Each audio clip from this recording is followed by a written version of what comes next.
Thank you very much. I think everyone is excited. We are especially nervous about the starting of this so-called Tropentag. We are very lucky to welcome such a large number of people here. First, I would like to introduce myself. My name is Wolfgang Bokelmann. I'm agricultural economist here at Humboldt University. And together with Stefan Siebert, I will guide you through the first session here. As I said, especially at such events, everyone is excited and we are a little bit nervous, so it's very good to arrive here at this place, and there's nothing better for it than to have music. And I'm very pleased to introduce to you Mrs. Ginella, the Harp of Berlin, and she will give us three pieces of music before we'll start with our conference. So the floor is yours.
So Simonetta Ginelli, the harp of Berlin, thank you very much for this beautiful introduction to our conference. Thank you very much.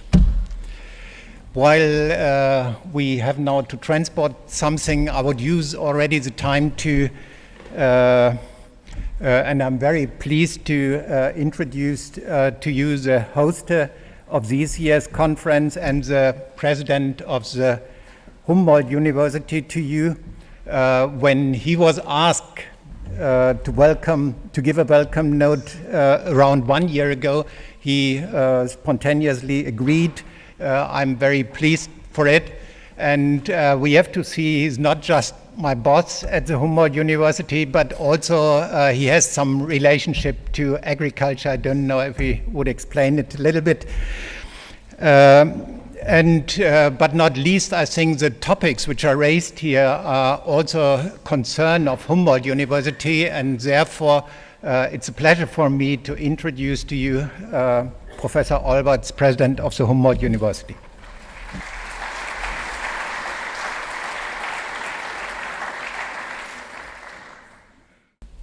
Yeah, dear Professor Brockelmann, dear Dr. Sieber, Professor Westphal, Professor Pogge, dear Mr. Phan, dear Ms. Ndizale, dear colleagues, students, ladies and gentlemen. Welcome to Humboldt Universität. It is my great honor as president of this university to welcome you to the Tropentag 2015 here in Berlin. I'm very pleased that the conference has, after 2004, found its way back to Berlin, maybe also because there were a couple of weeks where we had very tropical temperatures here during the last summer weeks. Please let me give a very warm welcome to the very large number of participants all over the world coming from more than 80 countries. The Tropentag, and I just now learned you do not translate it because it's a label, the Tropentag conference. Otherwise, if you translate it, it is tropical day. It seems a little like a long drink on a Caribbean beach, though I can understand that you use the label Tropentag because this is a traditional conference with a very, very important topic. The Tropentag has a long tradition and is one of the greatest scientific conferences dealing with rural development and food security. The Federal Ministry for Economic Cooperation and Development and the German Association for International Cooperation have been traditionally involved both financially and by organizational support of the Tropentag. I would like to welcome the representatives of both organizations here today. The Federal Ministry of Education and Research and the Ministry of Food and Agriculture are also attending and supporting this event. I would like to welcome the representatives of these organizations. The topic chosen this year deals with an enormous future challenge: management of land use systems for enhanced food security, conflicts, controversies, and resolutions. In 2001, the Food and Agriculture Organization of the United Nations published the following definition of food security. Food security is a situation that exists when all people at all times have physical, social, and economic access to sufficient, safe, and nutritious food that meets their dietary needs and food preferences for an active and healthy life. 14 years later, food insecurity is still one of the most demanding problems worldwide. To talk about food security means a commitment to fight against poverty, hunger, and undernutrition. And to address one of the greatest challenges for food security, this is climate change. The connection between climate change and food security is clear. Today, more than 800 million people around the world do not have enough to eat. A far larger number of people are suffering from hidden hunger. By 2050, the global population is expected to increase by even 2 or 3 billion people. That means agricultural production will need to increase significantly if there's any hope of meeting the increased demand. And at the same time, the impacts of climate change to both land and ocean resources could slow global food production for the rest of the century. Therefore, improving food security around the world must be a global priority.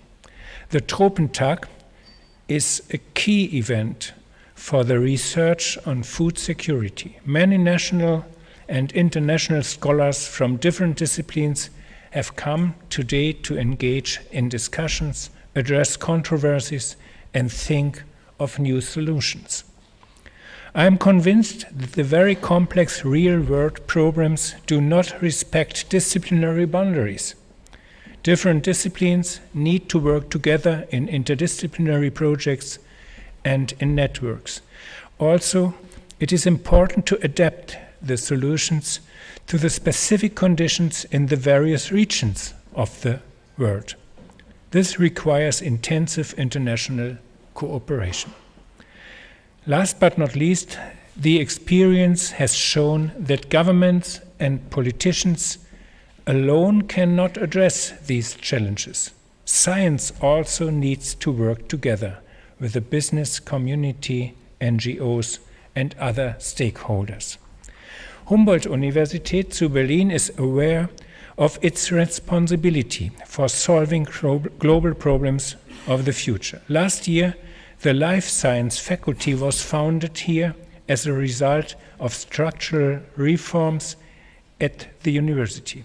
The cooperation of the Agricultural Institute with the Institutes of Biology and Psychology offers new opportunities to address complex problems and challenges from an interdisciplinary perspective. Let me just look for the psychology. It's so important to change also behavior and to make new decisions and new point of views in solving and discussing all these global problems connected with the climate change and its backgrounds. The university also supports intensive cooperation with existing research institutes here in the region. This is reflected in the form of several joint professorships and the joint organization of today's conference, together with the Center for Agricultural Landscape Research, we call it ZALF in a short form, is another proof for such cooperation. I could also give you the example for our integrative research institutes. In this case, the Integrative Research Institute on Transformations of Human Environment Systems, the IRI-TESIS. This is the acronym, TESIS. In the IRI-TESIS, this Integrative Research Institutes of Transformation of Human Environment Systems, scientists from the humanities, the social and the natural sciences collaborate to solve questions related to the social challenges of transforming human environment systems. The questions you are going to deal with in the next 3 days are very significant. I wish you interesting lectures, exciting discussions, and perhaps also encounters for future cooperation. Have a nice time here in Berlin, of course a productive time. I wish you a very good time here at Humboldt-Universität and in the city of Berlin. Thank you for attention and a warm welcome again.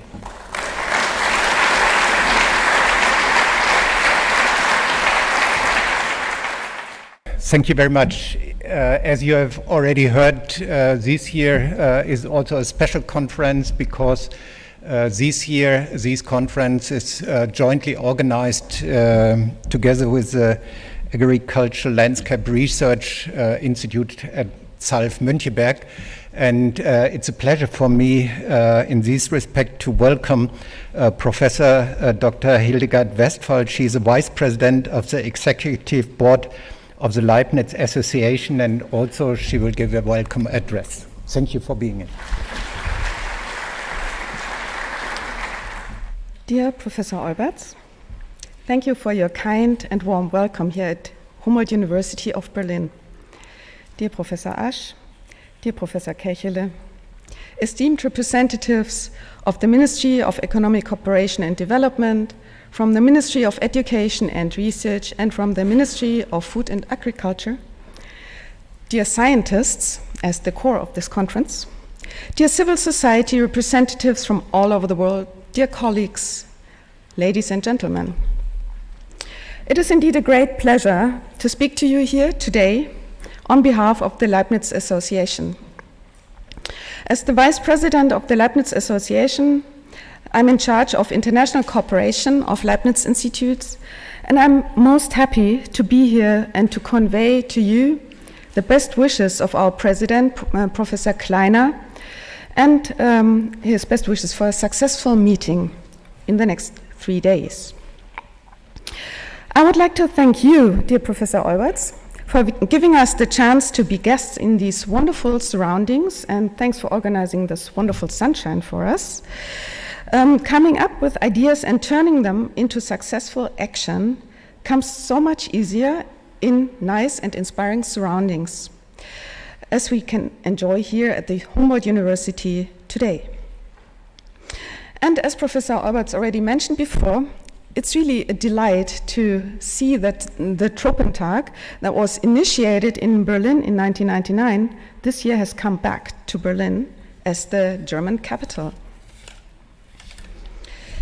For this Tropentag to be linked to the city is a great demonstration of the tradition of research, not only in Berlin, but also in Germany as a whole. It shows our open-mindedness to the world and to the different kinds of thinking. And this is what makes Berlin very special, and what is clearly, as you all know, a prerequisite of science.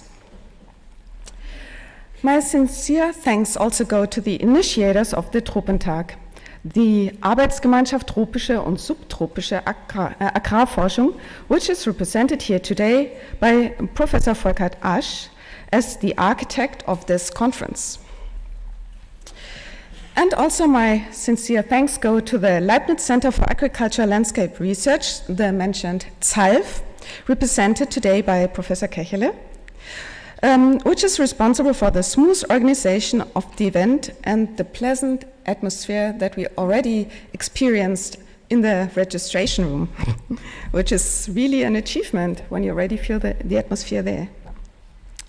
The Humboldt University with Professor Bockelmann and the ZALF with Dr. Sieber did a great job in bringing the Tropentag to Berlin.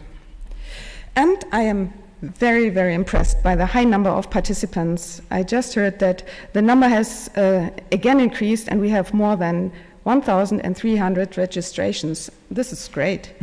And by the outstanding speakers. I would like to extend a warm welcome to all of you on behalf of Leibniz. The tropics is something we have in common here, that we are very fascinated by the tropics. This is really our common interest here.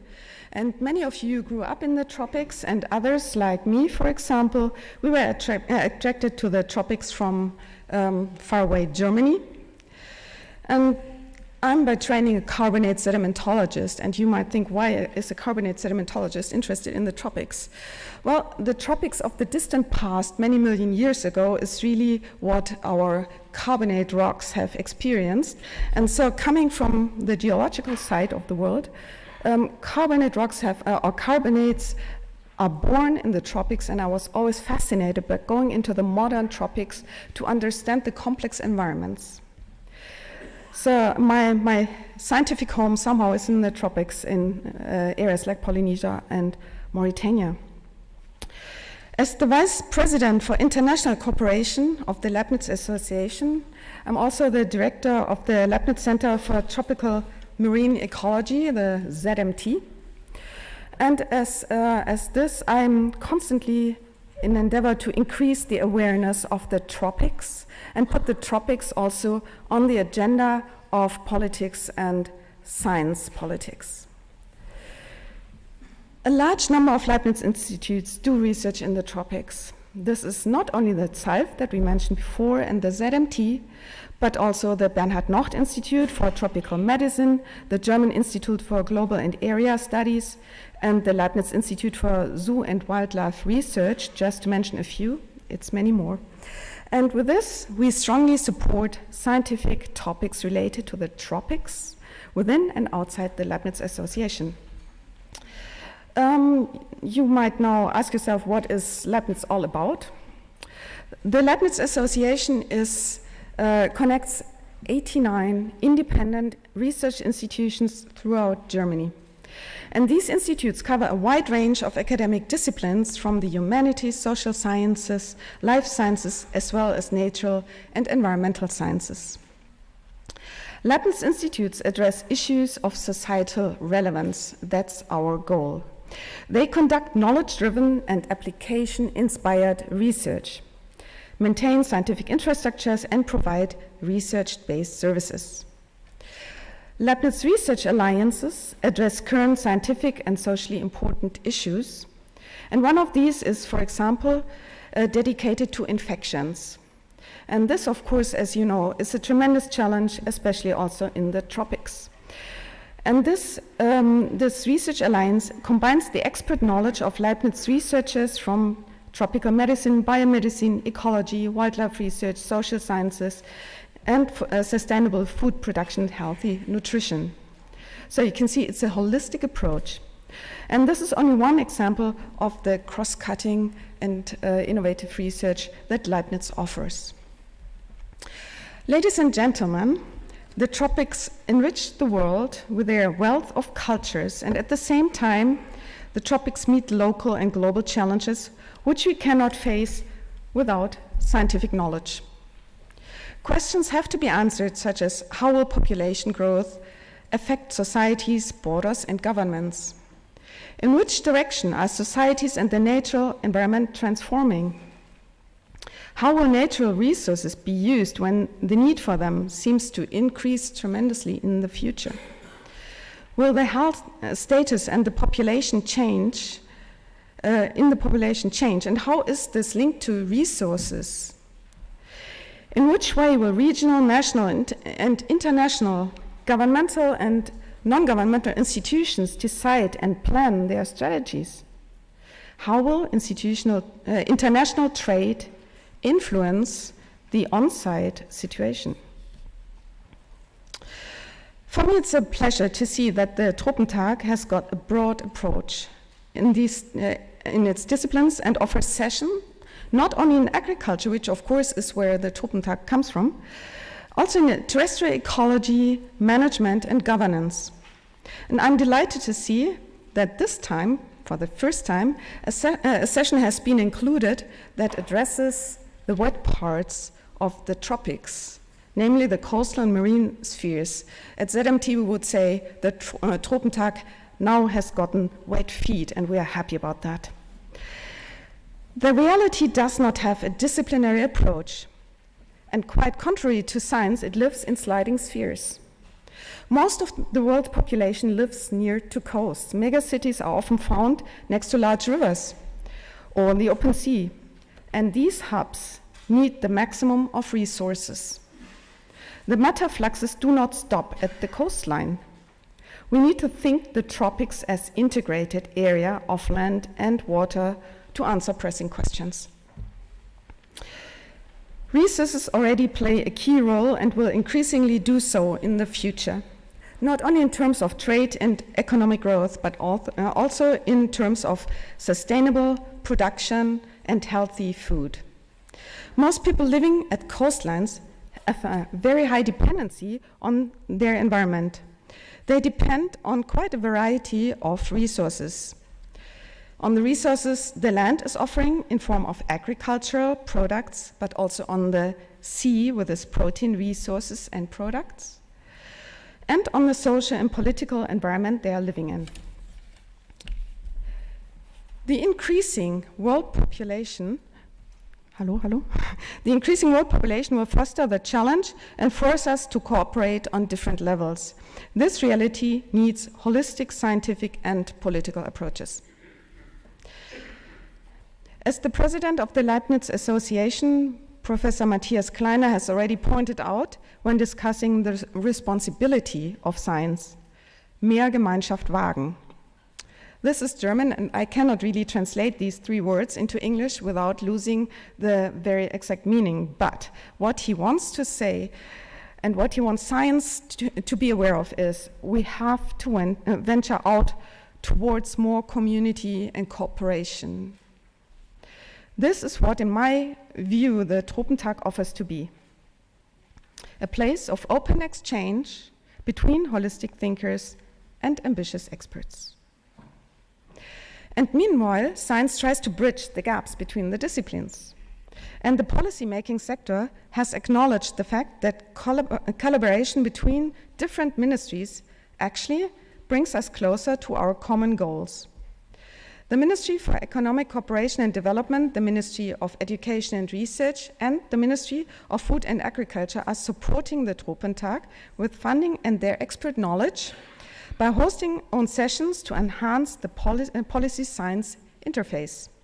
I'm convinced that our contribution will bring us a significant step forward. That your contribution will bring us a significant step forward.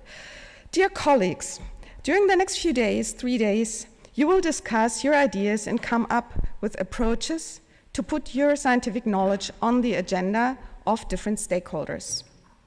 Above all, the decision makers in the tropics and in Europe. The fact that many of you have traveled such vast distances to attend this conference reminds us all of how very important the tropics are. I am sure that the Tropentag will have ongoing effects in the form of long-term collaborations that might be born here in the next few days, continuous dialogue between the countries and the spheres, policy impact, and joint projects. Just before I hand over to Professor Volkert Asch, I'd like to emphasize once more how much I appreciate that you have all come to Berlin to attend this really wonderful and inspiring and important event. So, all that is left to me to say now is that I wish you a wonderful meeting, wonderful discussions, productive workshops, and a great time in Berlin, and most of all, ongoing effects of this meeting. Thank you very much for your attention.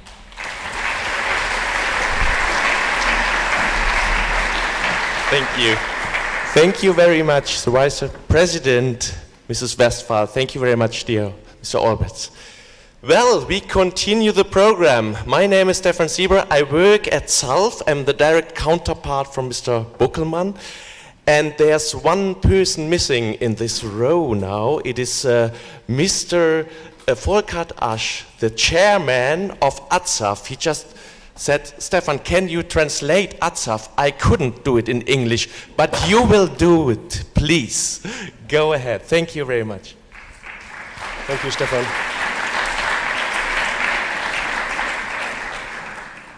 Good afternoon.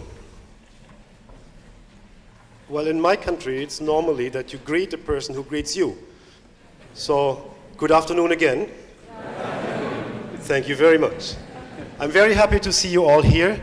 I'm standing here as the representative of ATSAF, which is the Research Council for Tropical and Subtropical Agricultural Research, mainly dealing with German scientists and followers. But we are mainly here tonight, or today, to present the backbone of the Tropentag. ATSAF was chosen to be the link between all the different organizations who are organizing Tropentag, since like this one here in Berlin, and we are doing this for more than 20 years now in collaboration with all our colleagues, and I'm very proud that this year Tropentag is back in Berlin. It needs to be in one of the major cities in Germany, and I'm very happy that Berlin was actually not only agreeing, but also very, very constructive in getting the Tropentag here. Let me just point out what the Tropentag is from my point of view. Of course, there's science, and it was pointed out before, and it's very important, but Tropentag is also a meeting place for people, a meeting place for ideas, and particularly, Tropentag is an interface, and I would like to see it that way. It's an interface between disciplines, it's an interface between generations, it's an interface between different nations and countries, and it's a very good interface for different opinions and for maybe very interesting discussions. And that's how I see it, and I'm very happy to see again very many young faces here. Our policy is, this conference is to show what our young researchers can do, what they're up to, and so that they get a chance to talk to the old guys like me, unfortunately already, and others, so that ideas can be shaped, can be formed, and can be discussed. That's what we want to do. And I'm very happy to know that we have already 800 participants paid for, so let's see if the others are still coming. And that's one thing. What I also want to point out is that we have a very nice group of young people who are supposed to get on your nerves with questions and photos and so on, and I think Stefan will introduce them in a short moment. And I'm proud to say that we have 12 of them which were selected for this conference who are trying to report directly from this conference out into the world, and I'm happy if you are actually able to support them a little bit in this task. Thank you very much, and I wish you a wonderful conference. Thank you. The backbone of the Tropentag. Thank you very much, Volkert. Well, I introduce now, in few slides, I give you the main messages, how we guide you through the program. The local organizing committee, we jointly organize it. It's Humboldt University and SALF, and I'd like also to mention that 20 people working in the background for us, we make this group visible on Friday. This group is huge to make it happen here. Tropentag Berlin 2015. Berlin is back after a long time. 1999 it was. We have an overwhelming response with 1,300 registered people. We may reach the 1,000. We don't know right now who actually will be here. The topic is management of land use systems for enhanced food security, conflicts, controversies, and resolutions. A personal message here is that we would like really to controversially discuss with you. Therefore, we also invited different keynotes with different opinions, and we give you the message here. Please discuss controversially, but with respect. In any case, this is a map where you, the audience, come from. It's 1,000 registered. You see the red spotted countries where the highest participant number is. And if we go a little bit more into detail, we see here that, of course, Europe is the biggest continent with 730 participants. Of course, Germany is the biggest share with 620, but also a lot of foreign students are here in Germany studying. This means we have a lot more countries than 80. In Asia, we have 70, in America 70, with the biggest shares of Brazil, United States, and Mexico. And I would like to point to Australia and Fiji Islands. There are two people. Is anybody here from the Fiji right now, or will he come later? Because it's the longest distance. And the best capital land ratio has, of course, the Australian representative. Is he here? You can wave. No. Okay, but he will come. Thank you. Wonderful. You represent the biggest surface of land, do you know this, with one head. Middle East, we have 40 people and nearly 360 people from Africa, the second ranked in terms of countries. It's wonderful, and it's also led to the programs running right now in Germany. Well, what does it mean? What can you expect during the next 3 days? We have a maximum number of 30 oral presentations with 160 talks. We broke the record here, I guess. 33 guided poster sessions with nearly 500 poster. Volkert said, well, don't go with the 500, but we did it. It's on our burden now to manage. And we have a new format. It is 3 elevator pitches. Elevator pitches, you already instructed for it. It's a new format, and you have to present your poster in a really fancy style. Don't miss the Hans Rutenberg Award for Graduates Foundation Fiat Panis on Wednesday 3:45, and don't miss on Friday 2:45 the Agrinatura Poster Award. It's in the plenary. I'm personally very happy that non-keynote speaker said, no, I will not come. This is a good sign that the Tropentag is growing in terms of importance, and there will be Miguel Altieri, the world traveler I would describe, with pushing the idea of agroecology. Carter Coleman, personally I'm very happy because it's a controversially discussed topic here. He will come on Friday and he will discuss with us the Agri Limited United Kingdom. He's a CEO and he is the biggest rice producer in Tanzania, and he has a good example of how to collaborate with small-scale farmers. Schengen Fan, I emailed and said, please Schengen, can you come over? And he said, the next day, he said, yes, of course I will come over. And this is wonderful. The head of IFPRI, of the Food Policy Research Institute in Washington. I'm very pleased to have you here. And I learned, this is a little bit gossip, that Brave Nitsdale was an office mate of Shen Fangen. And there, accidentally, you meet again at the plenary here. It's incredible. And through Eve Crowley from the FO, I got the access to Brave Nitsdale. Thank you very much for coming, Brave. And you talk on the gender aspects. And Thomas Pogge, the professor is world known in terms of food right approach, expert, and I'm very happy that you're here, and I think you will be introduced by Mr. Boekeman right after my talk. Bernard van Lauwe, Mr. Sanginga, are you here? Sanginga, yeah, you can wave maybe, because you're the head of IITA, you have a special role during this week. You cannot stay until Friday, but we could find a very good replacement at the same quality, and we will discuss later and chat, of course. And I'm very happy for this, the GIZ Federal Economic Cooperation and Development, the big partner over years, over many years we have, and this is the biggest supporter of the Tropentag historically.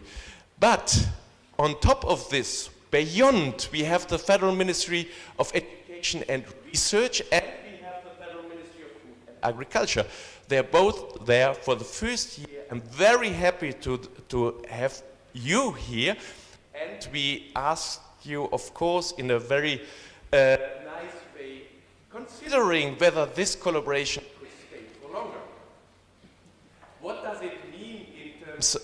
This is a policy science interface. We would like to push a little bit to say, yes, the policymakers and the scientists, we should close the gap between those, and we should discuss exactly the funding instruments, we should have feedback discussions, and we should collaborate in a better way.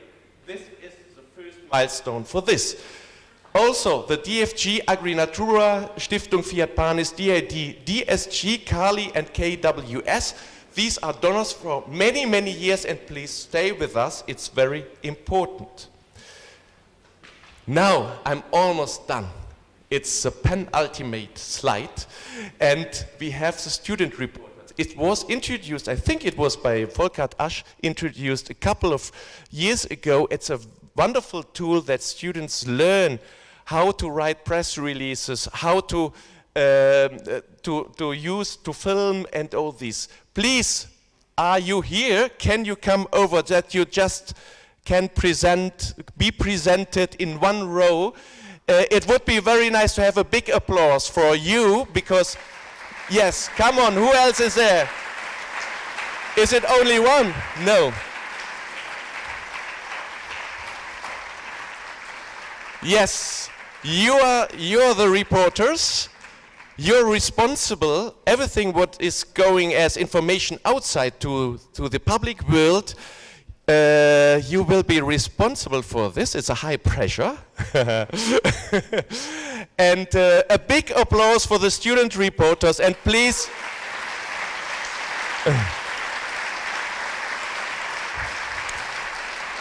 yeah, okay, yeah.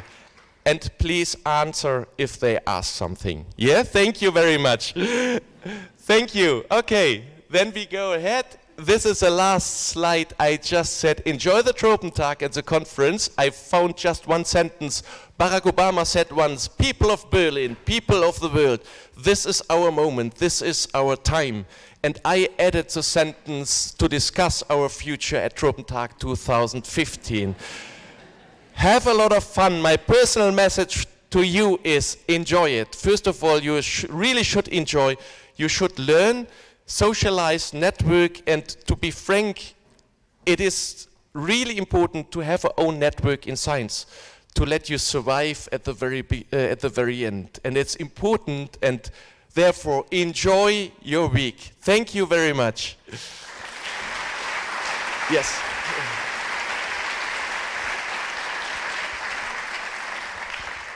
Now, I will hand over to Mr. Buckelmann.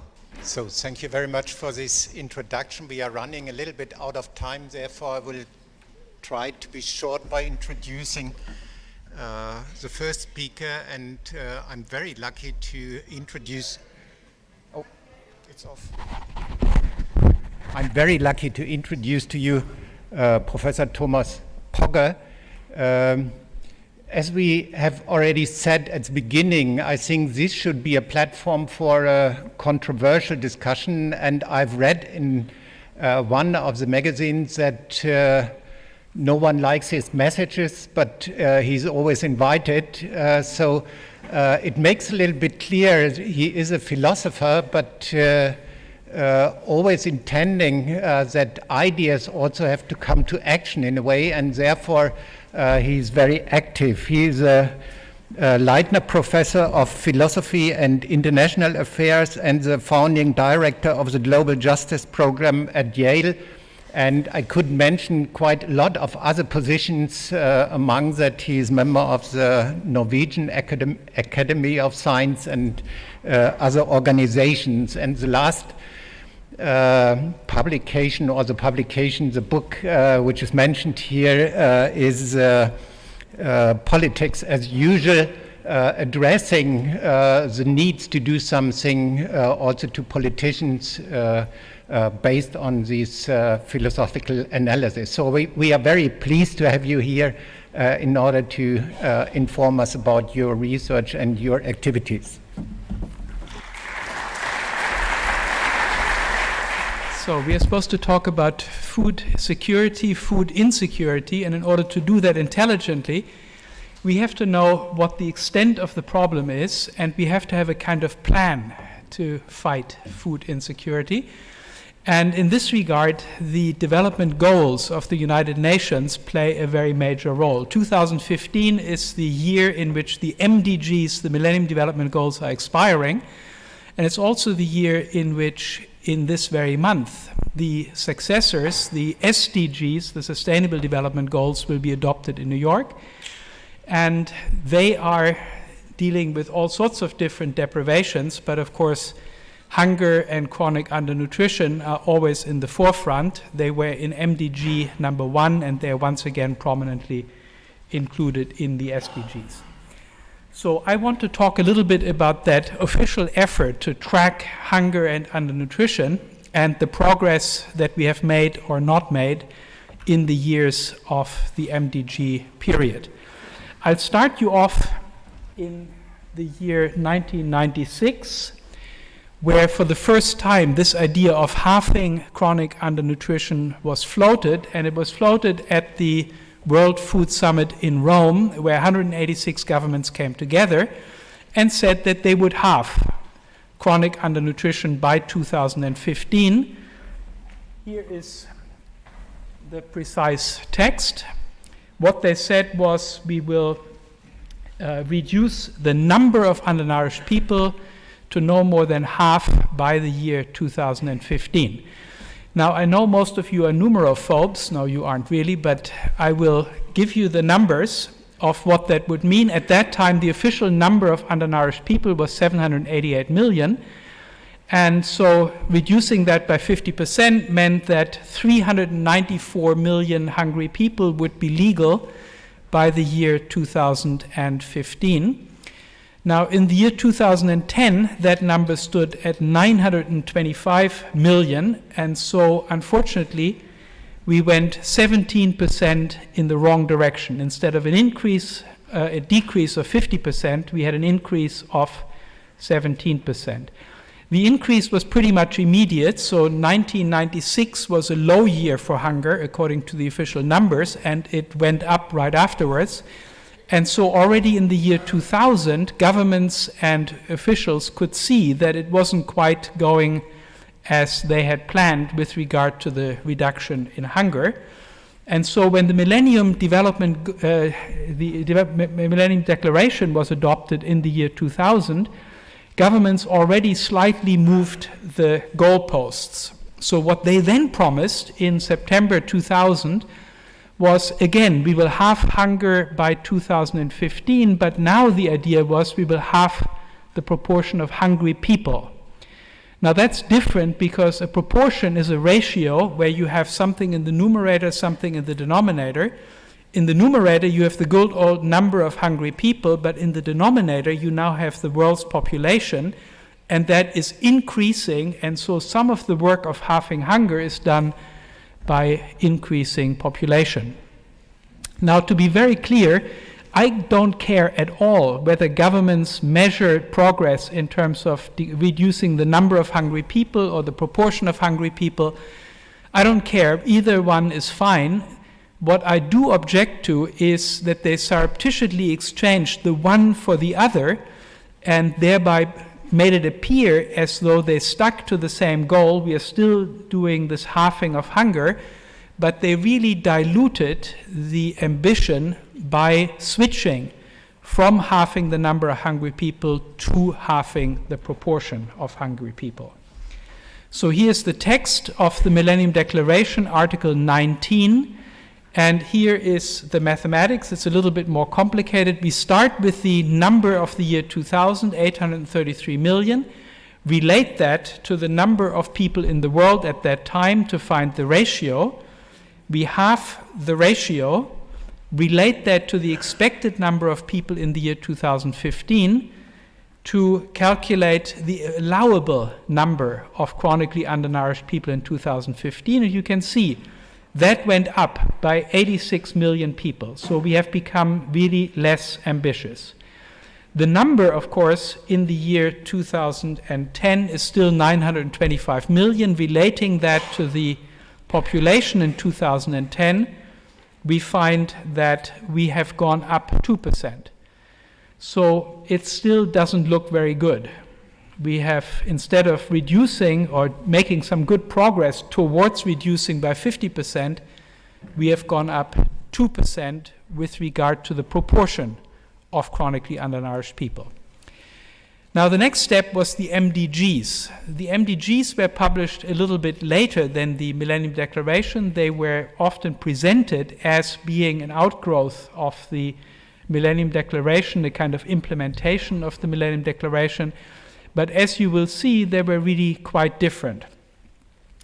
Two things in particular were different. Now the proportion of hungry people was interpreted to mean the proportion of hungry people to the population of the developing countries. And secondly, they backdated the baseline for all the MDGs. Instead of using the year 2000, which was used throughout the Millennium Declaration, they used the year 1990. Now that has the following effects. First, if you lengthen the period, you get more population growth, and so more work is done in the denominator and less work needs to be done in the numerator. Secondly, by focusing only on the population of the developing countries, you magnify that effect because that population grows faster than the population of the world. Thirdly, China, as you all know, had a tremendous success in poverty eradication in the 1990s, and our governments clearly felt that that work should not go to waste and that should be included. And so they included all the good work of the Chinese during the 1990s towards the MDGs. That led to some humorous results in regard to poverty, where Kofi Annan announced in 2001 that the poverty target for the most populous region of the world, East Asia and the Pacific, for the year 2015 was in fact already achieved in 1999, one full year before the MDGs were even announced, thanks to the fact that China, which is the big country in that region, did such a good job. So now let's look at the mathematics for this third version of the halving chronic undernutrition goal. You start with the number of undernourished in the year 1990, relate that to the population of the developing countries that year to find the ratio, then you halve that ratio related to the expected population in the year 2015 of the developing countries to find the permissible number of chronically undernourished people in 2015, and that indeed is 611 million just in the developing countries. So we have greatly increased the permissible number of chronically undernourished people through this new formulation. And we look a little better now. The number of chronically undernourished people in 2010 in the developing world was 910 million. Relating that to the population of the developing countries means that we have really already achieved a 21% improvement in the situation. Yes, the number of chronically undernourished, of course, has gone up in that period, as we saw before. But as a proportion to the developing countries' population, we have now made progress, 21% progress to be precise. Now, of course, 4/5 of the period has gone by of the 25-year period of the MDGs, and in 80% of the time, we should have achieved 80% of the progress, in other words, 40% reduction. We've only achieved a 21% reduction, so we still look pretty lousy, to be honest. But we are not at our wits' end yet. There is still one more thing that we can do, and that is we can change the method for counting the hungry, right? Why didn't you think of that? Now, this is the official number of hungry people as it was published by the FAO each year in their state of food insecurity reports. And you all remember, you're all young enough to remember, or old enough to remember, I should say, that there was that famous time when we broke through the billion. For the first time in human history, there were more than 1 billion people chronically undernourished. This went through all the media, and the FAO at their headquarters in Rome, they hung big bed sheets out the window, reading, "We are mad as hell, more than 1 billion people hungry." Now, in the year 2012, the FAO unveiled its new methodology, and so that everybody get the point, they called it the improved methodology. So remember that, it's better, it's improved. Now, can you predict what the improved methodology will tell us was the number of hungry people in 1990, and what it will tell us about the number of chronically undernourished people in 2010? Any intelligent people in the audience? Okay, I mean, from my cynical tone of voice, you must be able to predict that. Of course, the number in 1990 went up, The big thing that we had 1 billion people hungry, that didn't happen in 2009, it happened in 1990 already. And the number for 2010 went down. So we have a much nicer trend now with regard to chronic undernourishment, and you can see the numbers in between were also very well behaved. Now, what is particularly remarkable about the improved methodology is that the doubling of food prices, which you all remember, there were riots over many developing countries, there was the Arab Spring, all of that never happened. Poor people never noticed that food prices doubled. Their number went down unperturbed by the doubling of food prices. It annoyed housewives in Germany and many other places, but the poor never noticed. They went down in terms of the number of hungry people, and that's pretty nice. Here are the food prices. You can see they did, this is again FAO material, they went up very significantly, but the numbers of hungry people continued to decline. And lest anybody miss the point, the SOFI 2012 I'll skip these slides, got this infographic included, which shows that yes, we are a little bit above the glide path, but we are certainly on track for meeting the hunger goal. And the latest number is actually 795 for the year 2014. So I suspect that we will probably either meet the hunger target or we will miss it by only the slightest of margins. Now, I want to draw the conclusion from this effort to try to change the goalposts, repeatedly change the way of tracking and so on. One big conclusion for the SDGs that I ask you to take home with you is that the definition of chronic undernourishment and the method for measuring undernourishment should not be left to politically vulnerable and exposed organizations such as the FAO, and ditto for the other sustainable development goals. We need independent measurement for the simple reason that these international agencies are staffed, at least their top positions are staffed by governments, and they are also funded by governments.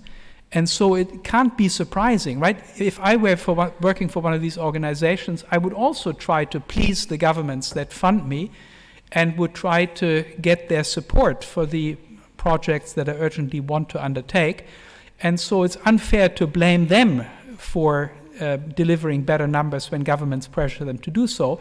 But obviously, governments have a strong vested interest to show that their globalization project is successful, that it really is lifting all boats.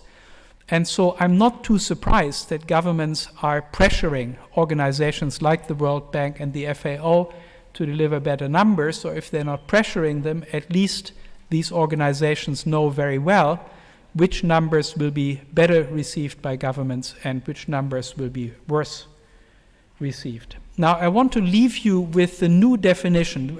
What is this improved methodology? There's much to be said about the methods, which are really quite poor. They work with taking the overall amount of food produced in a country, plus imports, minus exports, and then try to estimate how that food gets distributed over the many mouths of the population. What we need to do is a very different method. What would really be an improved methodology would be to make a statistical sample and look at actually individual people randomly selected from the population to see how they are doing with regard to nutrition. But let me talk about the definition. The definition is very nicely and clearly stated by the FAO in the technical appendix to SOFI 2012, which unveils the new methodology. And the definition has 3 elements. First, what they look at is food energy availability. That means they look at dietary food intake, the amount of food that you actually eat, and in particular the caloric value of the food that you eat. So if you are short of vitamin A, for example, which many people are, that doesn't count. If you're short of iron, as many anemic people are in the developing world, that doesn't count. You're not undernourished. The only way you qualify as undernourished is if you take in too little food energy. Again, what that also overlooks, aside from other nutrients, it overlooks absorption problems. Many people in the developing countries have worms, for example, parasites that eat some of the food that they are eating before it gets absorbed by the body. There are also absorption problems of other sorts, diseases that people have. All of that is declared irrelevant by the FAO. The only thing that matters is the calories that you ingest. That means that Coca-Cola is particularly predestined to solve the world food problem, right? Because all you need is more intake of sugary soft drinks, and you will be fine as far as the FAO is concerned. The second thing is, how many calories do you need? Well, the FAO has a clear answer. You need enough calories to meet the minimum needs of a sedentary lifestyle. I am an expert on the sedentary lifestyle because I lead such a lifestyle. I do my exercise on the keyboard. And I may be able to live on 1,800 calories, which the FAO assumes is what a healthy adult needs. But for people in the developing world, for many, many people in the developing world, that is just not enough. I mean, think of people who are rickshaw drivers, think of housewives who have to fetch water from distant places up the riverbank again and again, several times a day, carrying heavy loads on their heads. So without doubt, many people in the developing countries need more calories than just those 1,800, and we have to look how many calories people really need. This is not discretionary. It's not that they go to the gym or something. People need to do this exercise. They need to do this heavy work in order to make the money that they then spend on food. So again, we have to look beyond these minimum needs for a sedentary lifestyle. And lastly, the FAO says that you count as undernourished only if you are chronically undernourished, only if your hunger lasts, your undernourishment below 1,800 lasts for at least a year, or rather over a year is their formulation. And I want to show you the quote for how they justify that. What they say here is the reference period should be long enough for the consequences of low food intake to be detrimental to health. Although there is no doubt that temporary food shortage may be stressful, it's a possibility. We will use the reference period of a year. So what is being said here by the FAO, the experts, the defenders of food rights in the world, is that if you are undernourished for less than a year, you have no health problem, nothing to worry about. It's detrimental to health only if it's over a year. Now, we all know, if we know anything about food, we all know that that is false. We all know that for pregnant people, for young children and so on, deprivation, food deprivation of even relatively short periods can lead to permanent damage of their mental development, of their physical development, and so on. So again, this definition is just totally off the wall, and of course, we should not take seriously the numbers that are delivered on the basis of this definition. So even if, as I would deny, the way in which the FAO is calculating how many people are undernourished by that definition, even if that were completely flawless, so that 795 million is the precise exact number, of course, that tells us very little about how many people really are undernourished. Thank you.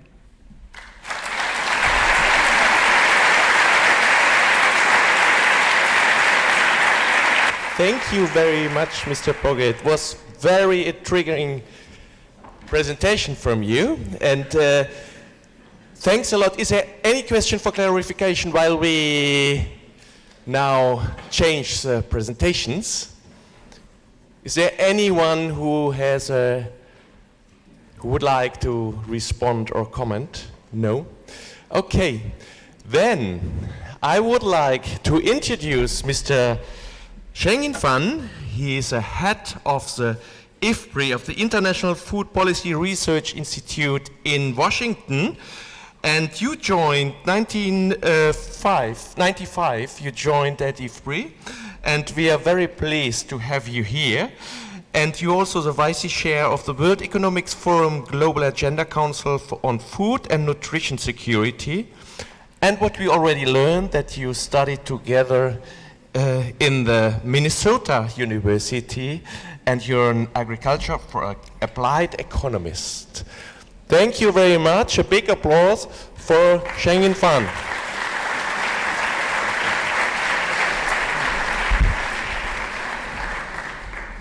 Well, good afternoon, everybody. So my presentation probably will accompany what Thomas has said in many aspects. So I'm not going to repeat what he said, but I wanted to offer some of the thoughts how we can move forward, particularly it's undernourishment, undernutrition issues. So now we are facing so many shocks. The people are very vulnerable to access to food, vulnerable to access to income. So what we need to do is to promote a resilient global food system. So instead of, let's say, annual access to calorie or to income, so we need to have constant access to nutritious food for everybody. And a system approach is a must. And finally, I wanted to look at some of the global agricultural and governance issues. So FAO is part of the challenges, part of the issues, but I'm also glad to let you know that FAO is winning, or is, and is still working towards some of the solutions that we're looking for. As I said, the world is facing a lot of shocks. We know that 2007, 2008 food crisis, we know that the climate change, health shocks, and floods, cyclones, natural resources, and the climate change will make all these shocks very extreme, probably more frequent. Then lately, you have seen lots of refugees coming from Middle East. Now, all these shocks have tremendous impact on people's access to food. Now, just to give you some of the numbers on refugee issues. So yes, it is true that lots of, let's say, Syrian refugees came to this continent. But don't forget, inside of the country, there are more than 10 million people inside of the countries have been displaced, and they do not have access to food. They do not have access to good sanitation. And many of have suffered tremendously. And obviously, many of them are food insecure. So, and related to food, the deterioration of so-called WASH, the access to drinking water, sanitation, has led to even worsening the situation of people's health and people's, let's say, intelligence, or the development of the intelligence over time. Just to give you one example how the conflicts are correlated with the food insecurity. So look at the correlation between the number of conflicts, the prices over the last, let's say, 20 years in Nigeria. The high correlation to conflicts and food insecurity. In fact, if you look at some of the numbers, including the numbers Thomas mentioned, it's in 795 hungry people in the world. We have seen an increasing correlation between the regions of conflicts and the increase of number of hungry people. So despite the global reduction, it is in some of the conflict areas, conflict zones, where the hungry people have increased. Yes, we have heard many times the climate change will hit us soon and hard. We know that from now to 2050, we will lose probably 20% of the crop yield. But it is some of the poorest country, poorest region, where the suffer will be the most severe. So in many African countries, 50% of the yield will be lost because of climate change. And because of climate change, many people will become very vulnerable, become even more food insecure. Then I know this conference very much focused on natural resources, water, land, energy, climate change. The tropical agriculture obviously has much to do with all this. So the climate change has tremendous impact on water. Many countries will become water stressed. And again, it's in some of the poorest country, poorest region, where the poor people reside will suffer more from water stresses. And the climate change will increase land degradation in many parts of the world, particularly in Africa. So for example, the 63% of land degradation in Africa is from the climate change. Now, we also know that health affects our absorption of nutrients. I think Thomas has mentioned that.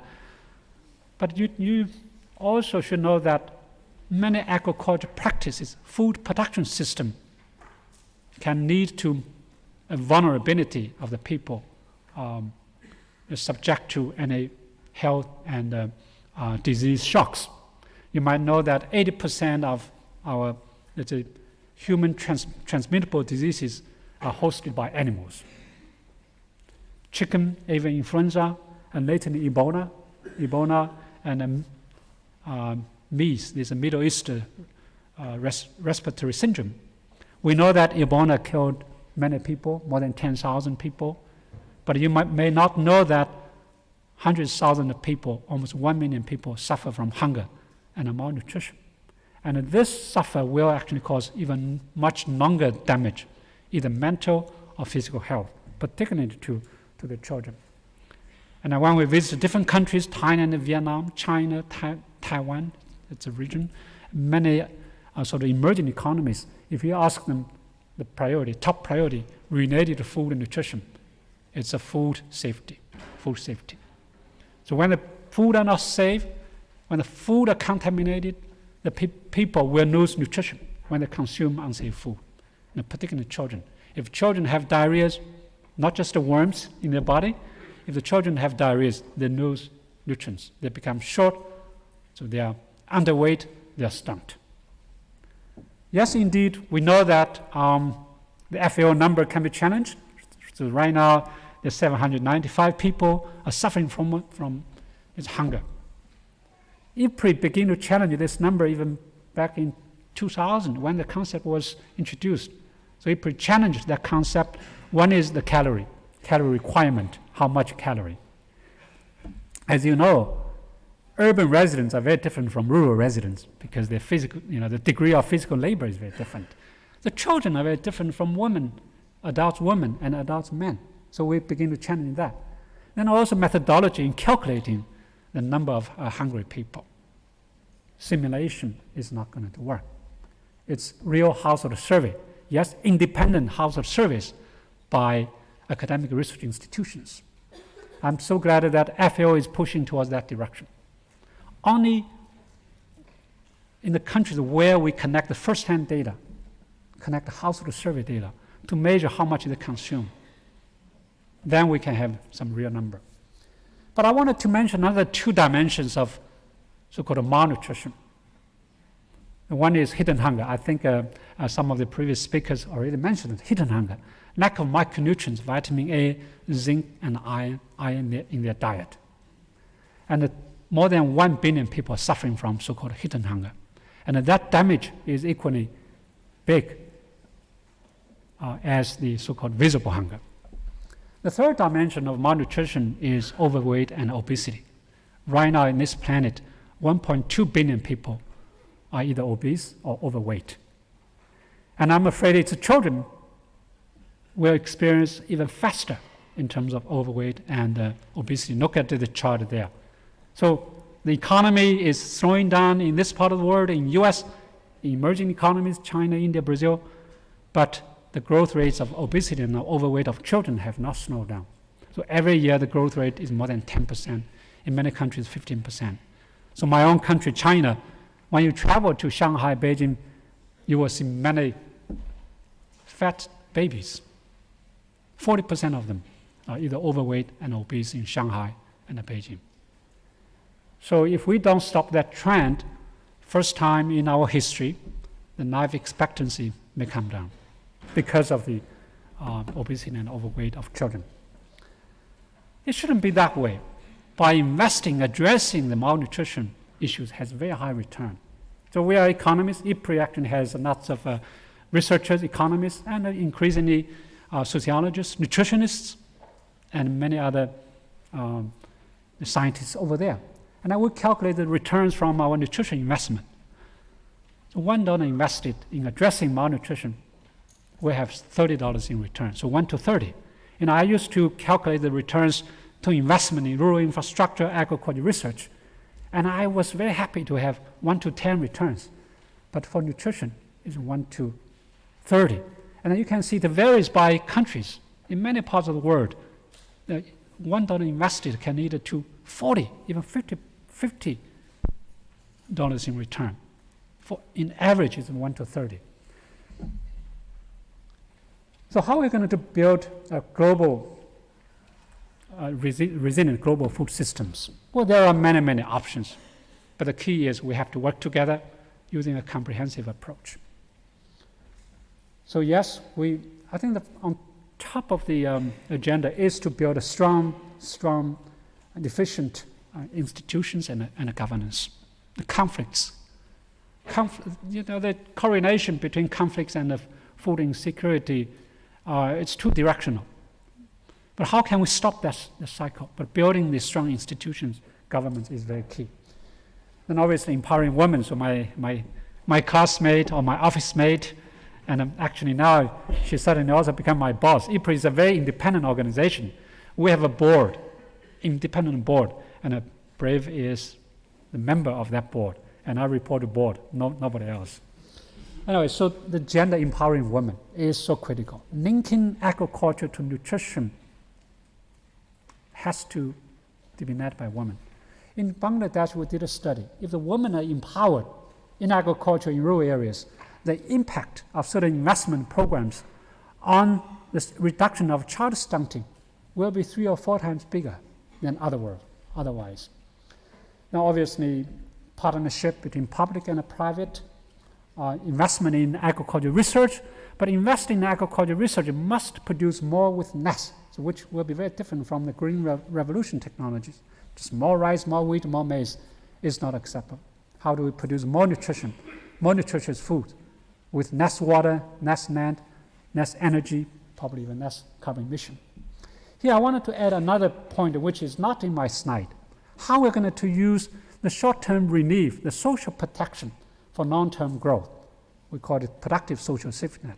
So in short run, you give people food, income, but make sure that they can convert all this to long-term development. We call it productive social safety net. In Ethiopia, in Bangladesh, so we have worked with the local government in experimenting some of these social programs. And again, the impact by combining short-term relief with long-term development is much bigger than otherwise, 2 to 3 times bigger. We had a big conference in May 2014 in Ethiopia.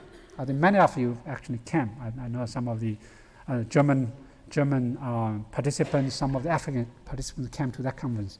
We had about 800 people, researchers, government officials, private sector, to come together to really discuss, debate how we can really build a resilient global food system.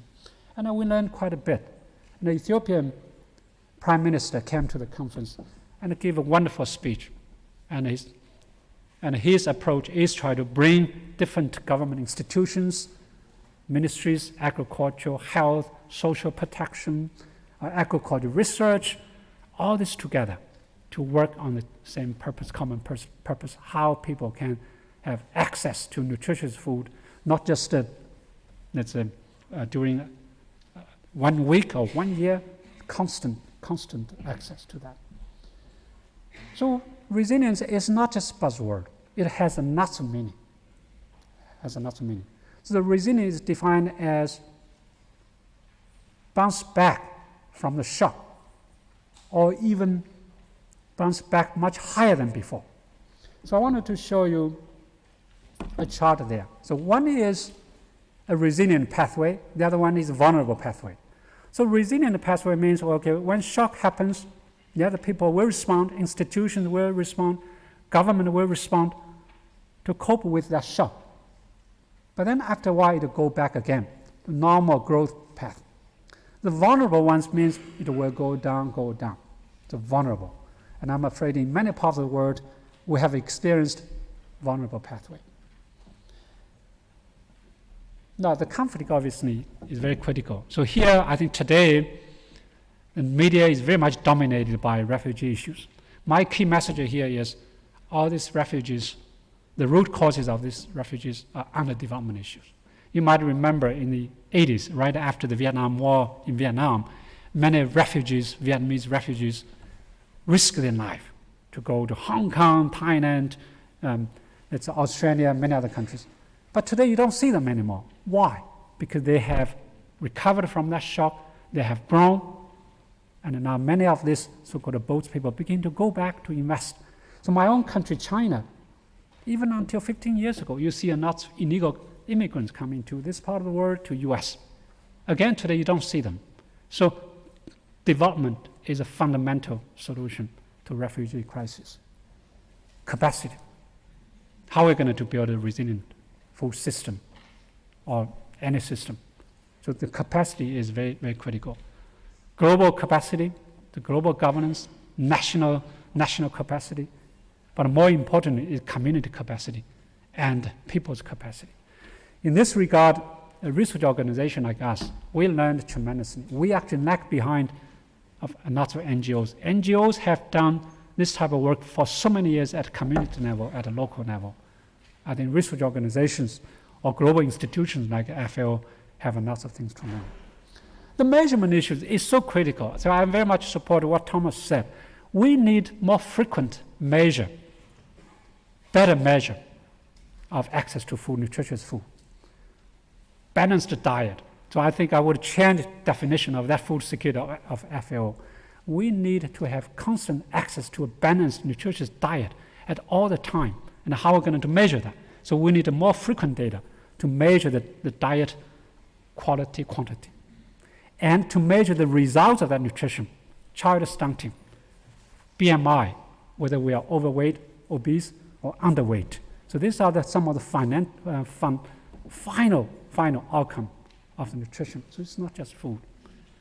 Yes, so we are discussing about SDGs. Resilience must cross almost all goals. Right now we have 17 goals, 169 targets, and resilience must cross all this. So a resilient government food system, and this is very much related to 9 or 10 goals. So resilience must be integrated into these goals. And without a resilient food system, we will not be able to achieve the SDGs. Many of the SDGs will fail.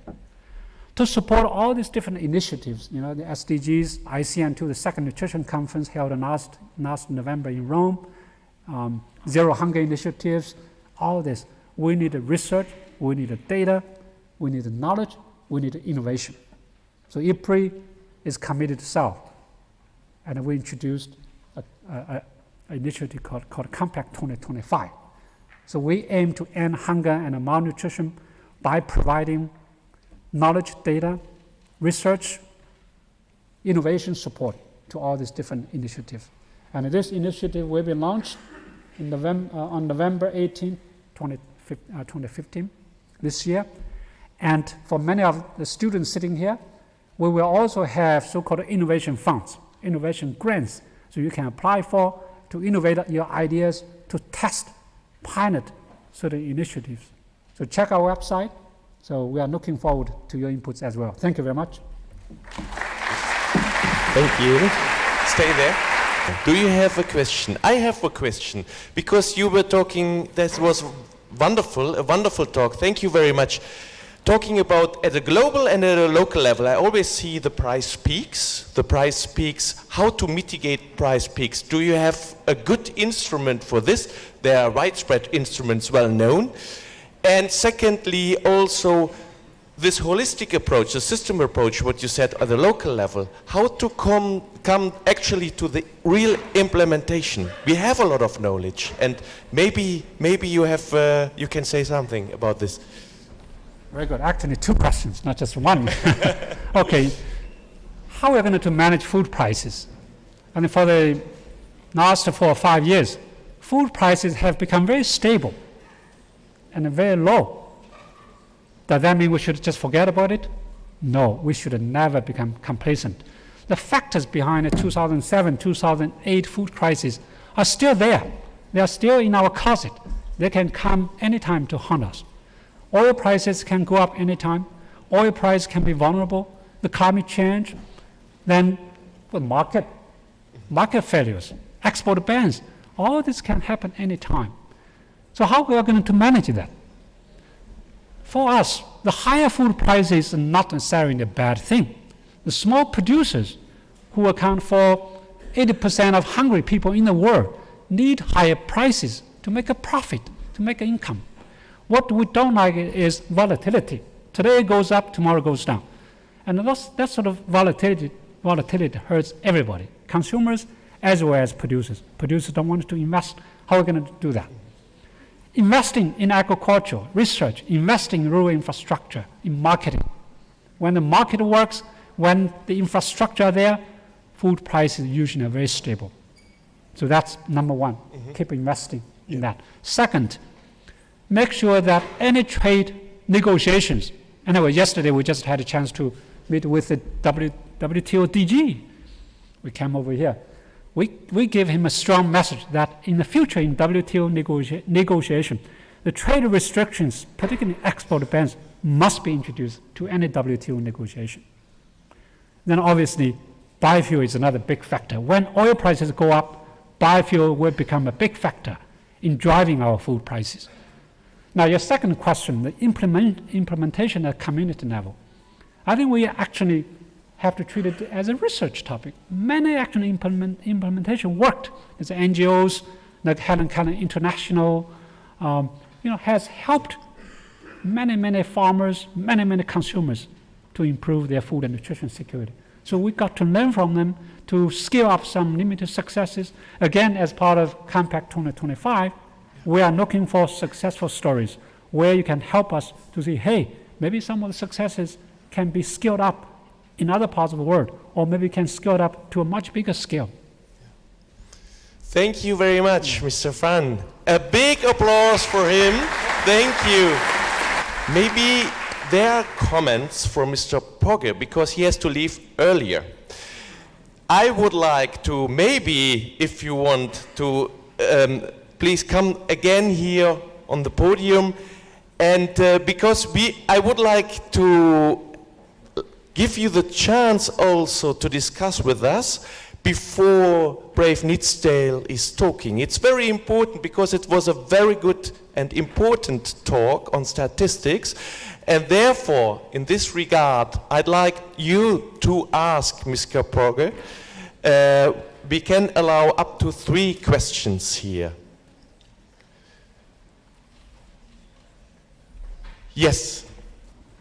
Yeah, thank you very much. That was very interesting, and I really appreciate your clearness or the clarity you gave your message.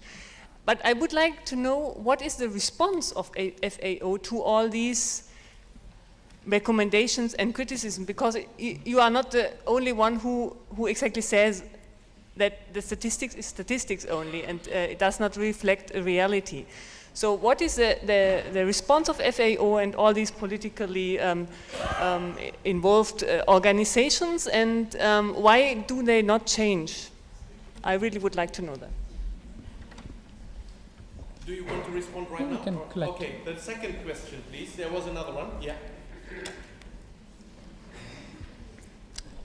Yes, I also really appreciated the contribution, and also I think my question is a little bit similar. Is you said that maybe a more appropriate way to address the statistics would also be to take like smaller samples and just observe them for a longer period of time. But how would you then be able to extract like significant numbers that address the world population? Because usually there's always a trade-off between the observation and then creating meaningful indicators for this.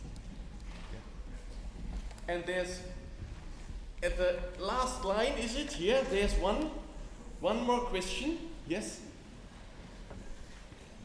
You have to Excuse me, also upstairs?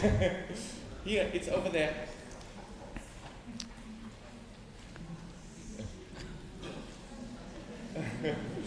Maybe you both run to the front. This is good. It's exercise. Thank you very much, Thomas, for the presentation. Quite exciting and tickling the mind.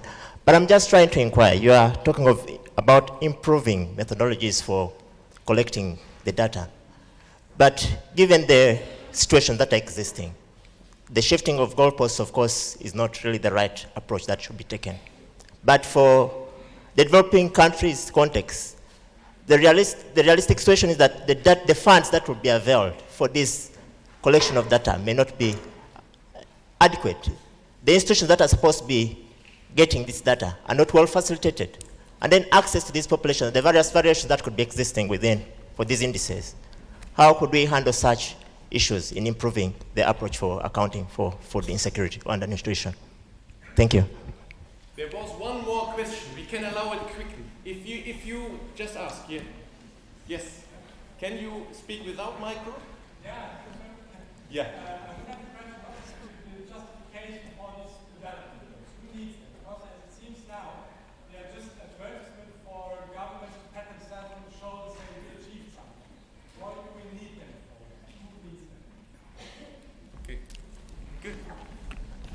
Good. Let me start with the last question, and I should apologize for having to leave early. I couldn't skip 2 classes at my university. I skipped yesterday's, but I can't skip tomorrow's as well.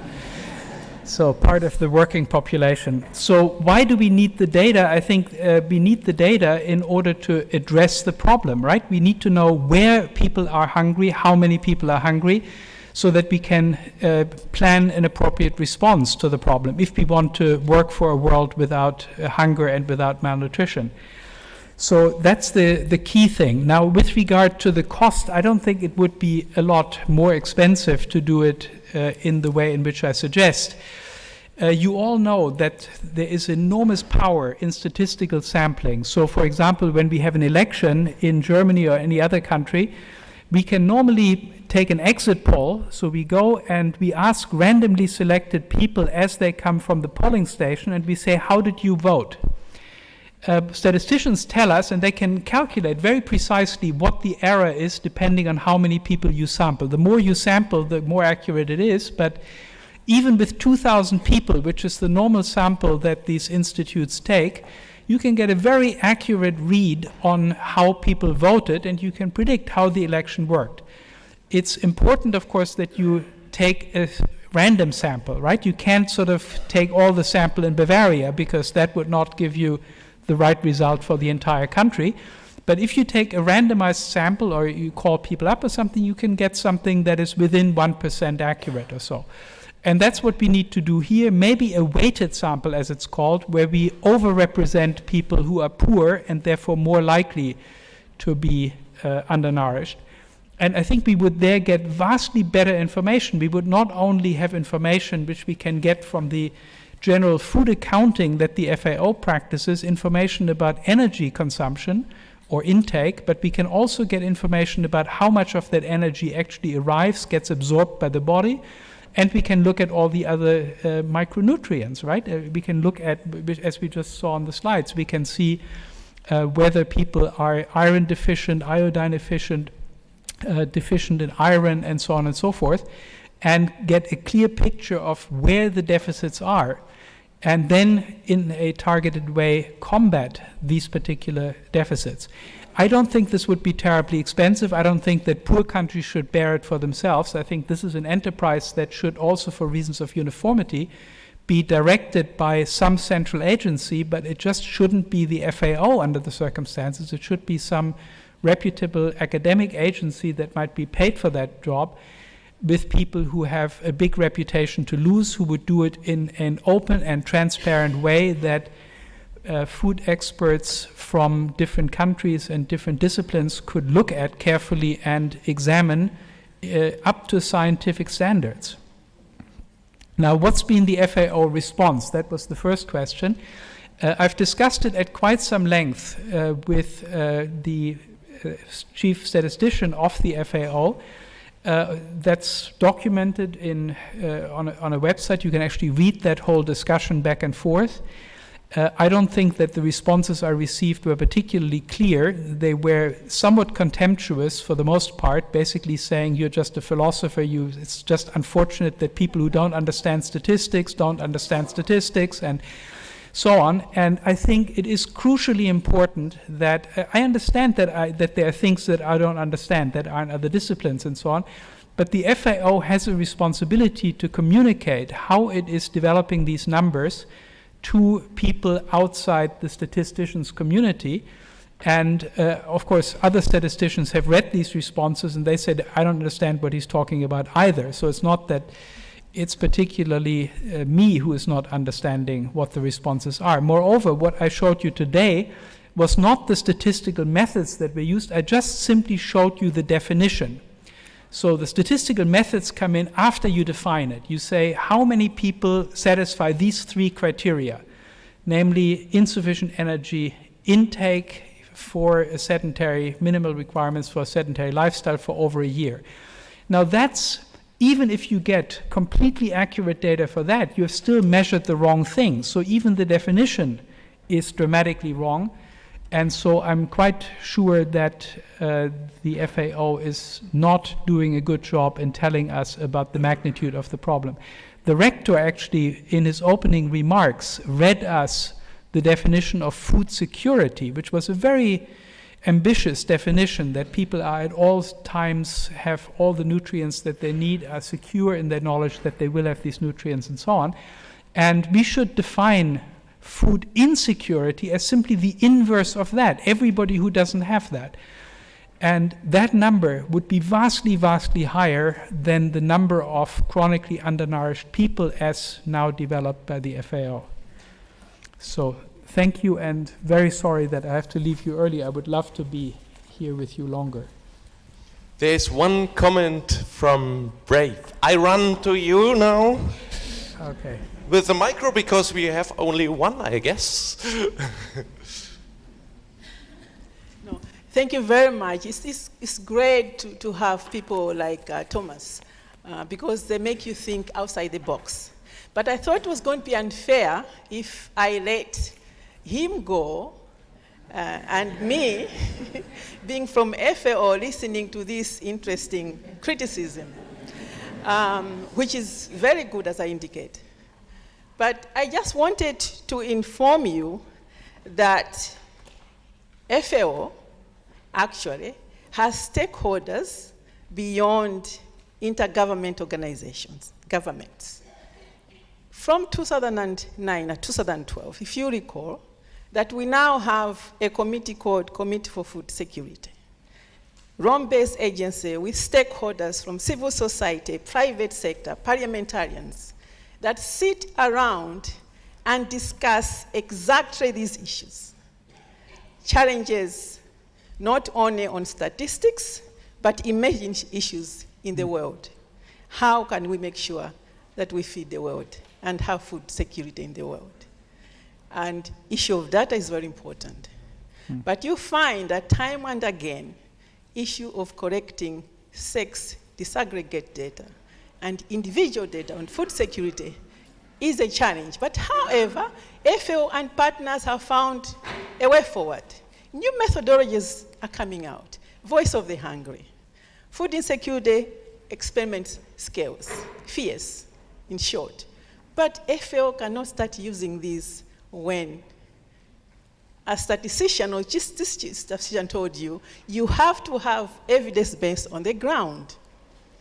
It does not refute that there are shortfalls. And that is why, if you look at the food insecurity report, SOFI, there are commentaries also indicating on issues of hidden hunger using statistics from World Health Organization, World Bank, trying to piece together some elements that are missing. FAO is not denying, but FAO is working with all stakeholders, including your good explanation, Mr. Thomas, to improve things.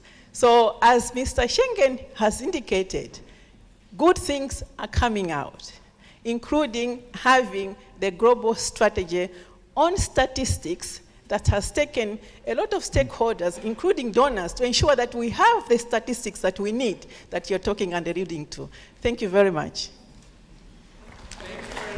A big applause also for Brave. Thank you. Now it is, it's still working. Thank you very much. And I'd like to thank you with a very small gift. It is nothing special, but you should drink the coffee from this cup from now on. And there's organic, I was told organic something, but I think it's coffee.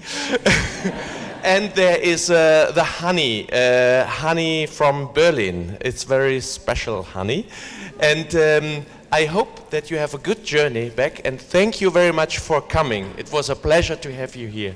Thank you.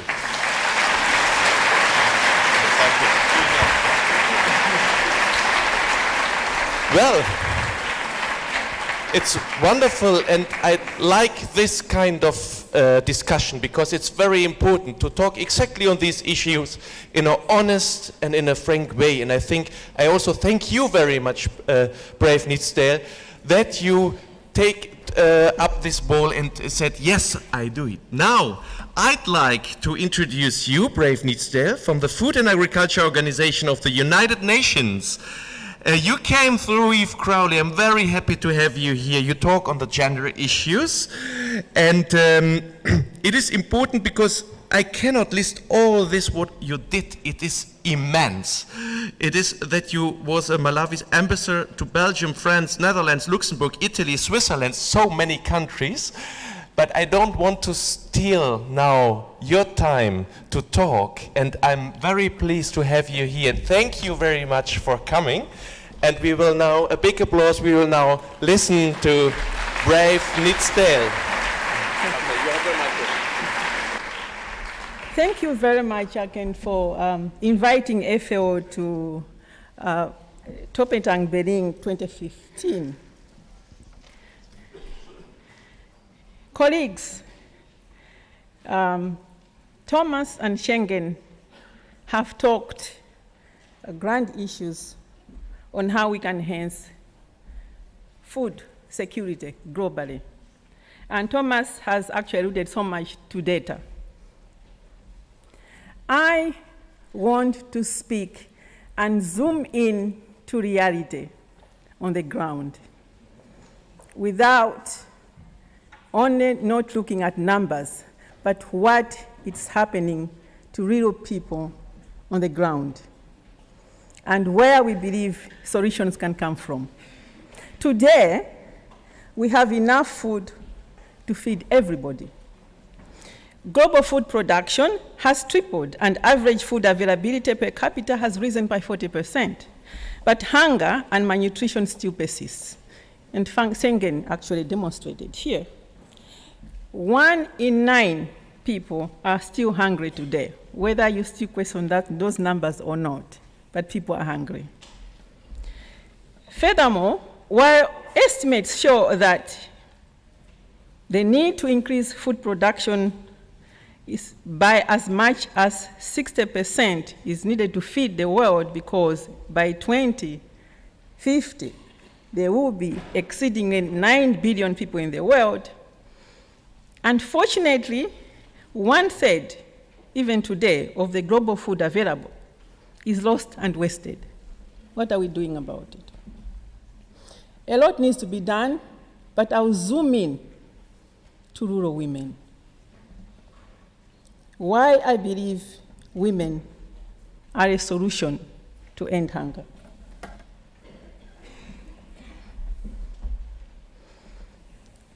As you can see,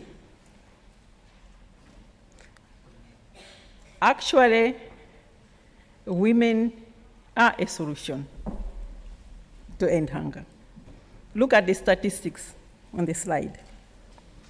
It has been shown actually by data and studies that one of the many reasons why agriculture is underperforming is because half of the key actors, these are women, mostly in developing countries, do not have access to the resources and opportunities they need to be more productive. We say 43% on average, but it's higher than that in other countries. We also know that 80% of the poor live in rural areas. What do? Their livelihoods depend on small family farming. And women comprise the majority of these small poor farmers. We have the data that shows that. So women are food providers at household level. They are in charge of household chores, hence food consumption, which means nutrition. In many cases, they play a central role in food processing, in marketing. They are very active in the whole agriculture, supply, and value chain. In addition, women's work, and I'm talking especially on rural women,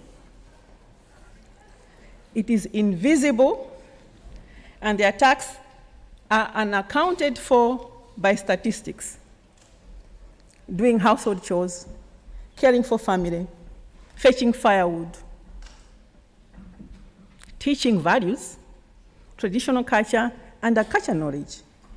Often, rural women do these things with inadequate resources and limited access to these resources such as land, agriculture inputs, technology, services including finances, training, markets, infrastructure. This limits not only their ability to realize their potential, but if you aggregate, it is also the efficiency of our culture sector is compromised. But also, due to non-gender responsive policy frameworks and cultural norms, among others, rural women face more difficulties than men in gaining access to public services. For example, social protection and decent employment opportunities. So a good business model is to engage rural women equally and efficiently, but empowering them, not only as a human right issue, but it is a good business model, mostly overlooked because we look at the big picture. To empower rural women is to enhance their capabilities so that they can make choices and enhance their abilities to transform these choices into outcomes and actions. The economic empowerment of rural women has positive impact on social and political environment through the increase in their status, their confidence, greater decision making. More important, we know from solid empirical evidence that more income in women's hands, and I think Schengen alluded to this, directly improves nutrition, health, and education of their children. You do that, you find that the next generation of a nation changes drastically. Thus, empowering women, rural women, will bring more gain to not only to the family, to the society at large, and because it can improve and boost the economy.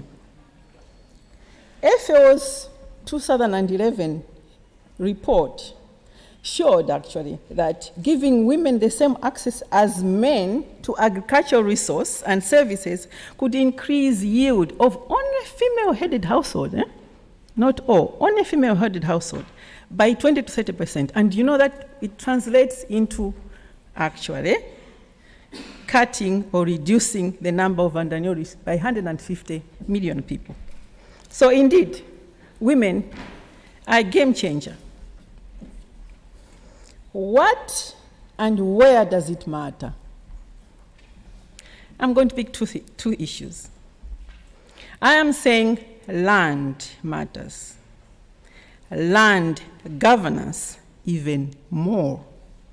Land is life. I think it's true for any society. It is central to agricultural development, for livestock, for farming, for fisheries, for urban development, for manufacturing, for mining and tourism. Hence, land governance for any economy, any society is paramount. But for rural women and men, land is central and important because it's only one of the few household assets for food, nutrition, and income security. We have observed that many land tenure problems arise from weak governance, which adversely affect social stability. The sustainable use of resources affected, investment and economic growth. People may even lose their lives with weak tenure governments and lead to violence and conflict. Others can even be condemned to life of hunger and poverty if the tenure rights are not protected. So the key question remains, how do we ensure that women who are central to contributing to hunger and eradicating poverty do have safe and equitable access to land? It's for this reason many partners have worked with FAO to foster an environment globally, nationally, and at community level to promote rural women's empowerment through more gender equitable governance of land tenure with a view of ensuring food security and improved nutrition. At a global level,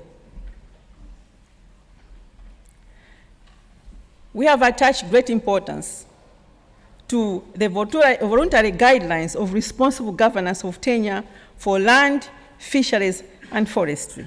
193 countries are signed to this agreement. Why are these important for fostering women's empowerment, you may ask?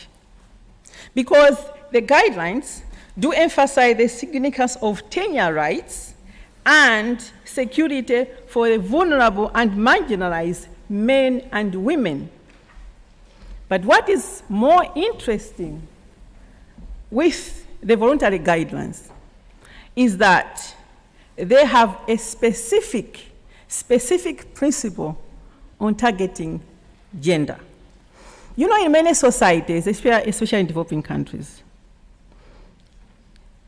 traditional systems, because of traditional systems, cultural perceptions, social divisions of roles, and inheritance systems, this affects their secure access and control over land. You might say, no, women have access to land. Yes, they do. But in most cases, in the patriarchal system, it's by association. Because you're married, it is through a husband, through an uncle, through a cousin, or through a brother. A lot of work now is being done and needs to be done to generate a lot of knowledge at the field level for policymakers.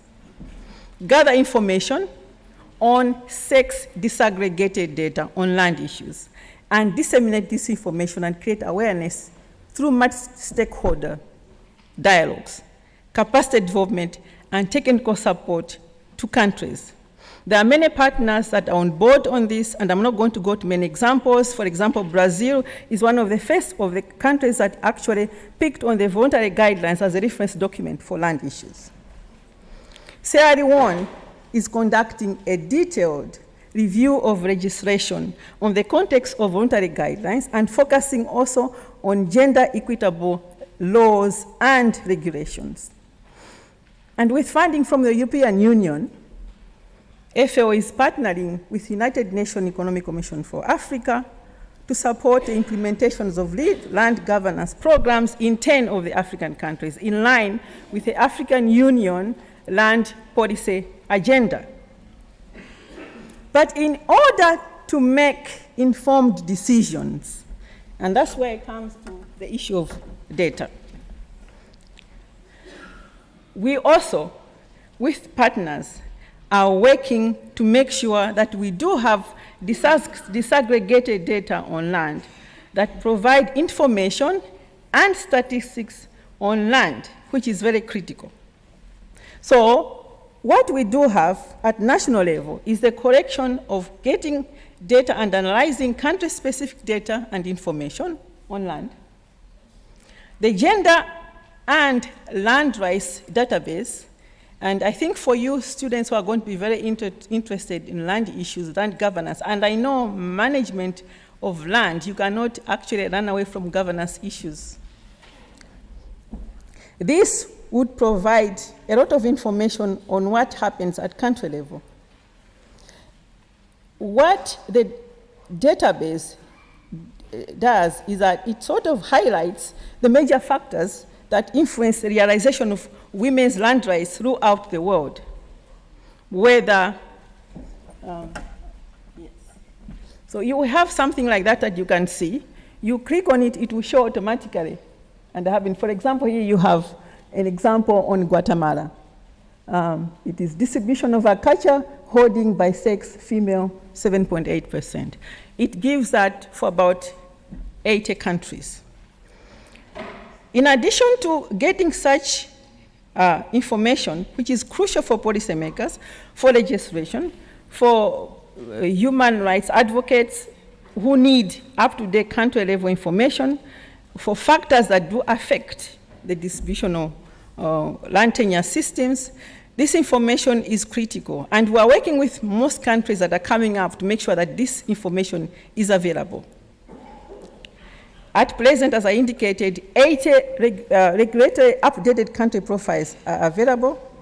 You get informed on gender-specific land-related statistics that has been analyzed from national agriculture census and surveys made at country level. From this, FAO and partners, and I think we have also worked with IFPRI on this and other partners, to come up with a legislation assessment tool, which would be good actually even when we look at the SDGs now. If you look at SDGs, gender and women's empowerment is mainstreamed in all the 17 goals. And there's one goal, standalone, on gender and women's economic empowerment. And one of the issues on indicators is going to be on land and access to land. So this is going to be very viable for the SDGs as well and for monitoring. At country level, what happens? Communities are being empowered. And I just wanted to give you an example that once you engage a community, you give and provide them a platform for all stakeholders to speak and discuss issues that matter. You get results. One of these examples is the Dimitra project. A very simple concept of having communities listeners club, which is equipped by solar-powered radios and cell phones. It facilitates participatory communication among themselves, but also all the stakeholders involved, men and women, chiefs and government officials. And because of knowledge of information and mutual learning, something happened in Niger in the province of Binizugu. You know, Niger, just like any other African country, land is basically communal property. The land tenure system is communal. But because of this engagement and involving partners, it just happened that in this village, 600 women, something unheard of, managed to have secured access to land by acquiring a 99 years lease contract on a plot. This gives an assurance of long-term agriculture investment on the land for food security. And a lot is happening now, which I cannot go in. So too, other countries, other examples. So it is true, it can happen. Not only, that's when I come to my second axis of social protection. Not only is providing secure access to land important for rural women's economic empowerment, But also, they need greater income security, especially for the poor. With more than 3/4 of world extreme poor living in the rural areas, and the majority of these being women, because of challenges of income, FAO and Schengen has also alluded to this. FAO and the partners, including IFPRI, UNICEF, ILO, we've worked with many partners, we stepped up with efforts of enhancing the social protection system in reducing hunger, addressing rural inequalities, and advancing rural women's economic empowerment. Some of the examples of social protection systems are listed above: the cash transfer, asset transfers, public works, insurance schemes, input subsidies.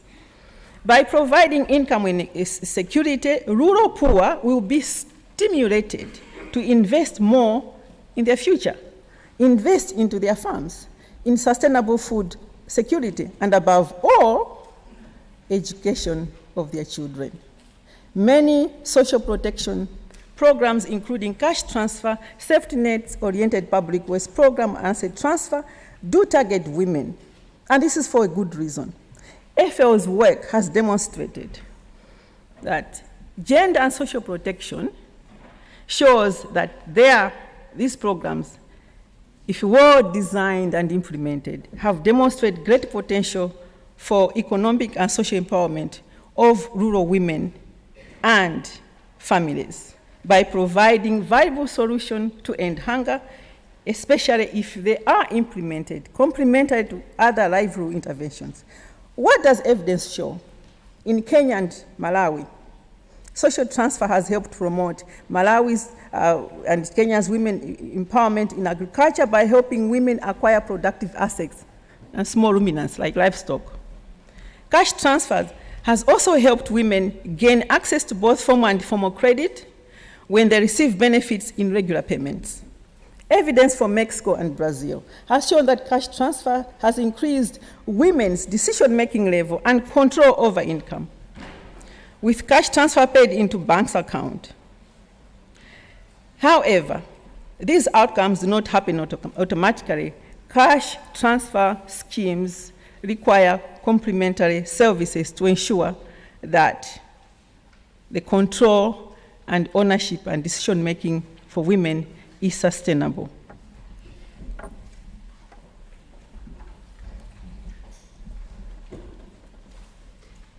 What is your take-home message?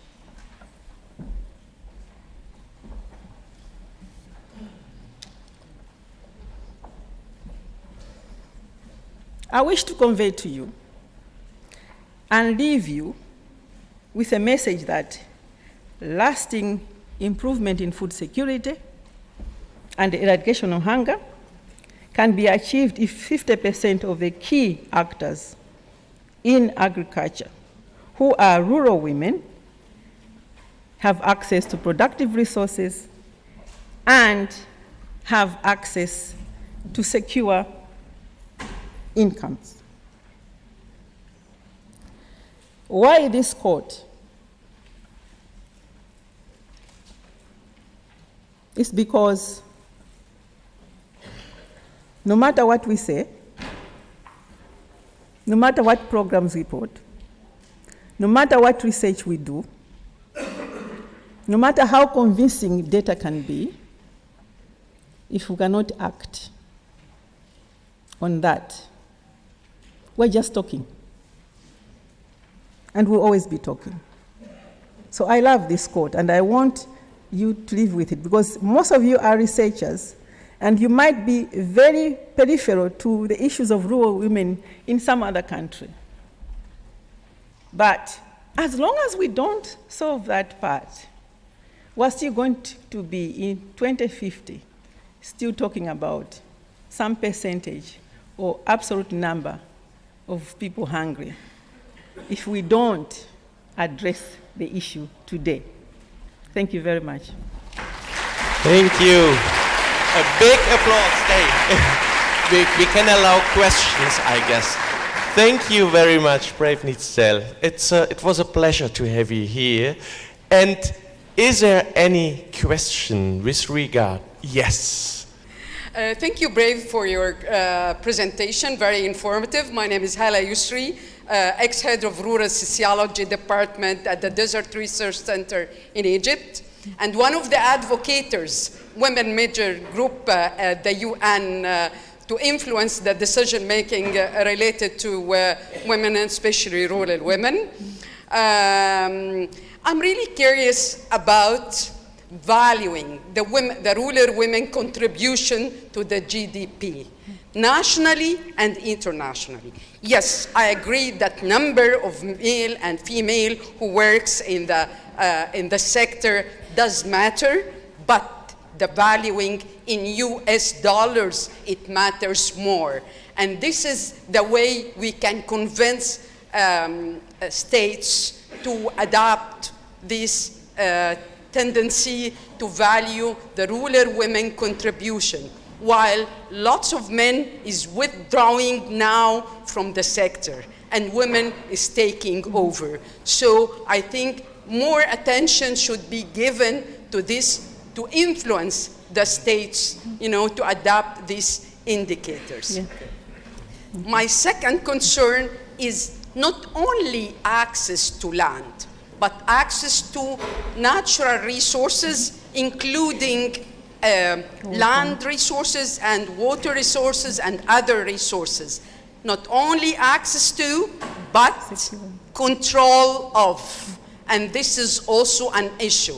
We have really to give it a lot of attention, and especially the one related to culture constraints. Mm-hmm. Thank you. Thank you. This was more a comment from your side, and thank you very much for this. It's very much appreciated. There's two more questions here. Okay. Yes. Representatives. I am the person who came all the way from Fiji, so I'll ask a question regarding Fiji. Fiji, Toki land is we have the chiefs.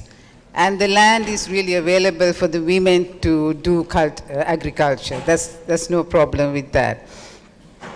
But I looked at the statistics over the years. And one thing I've noticed is that the home gardening by the rural women has decreased in Fiji over the years. Mm-hmm. And there are two reasons for that.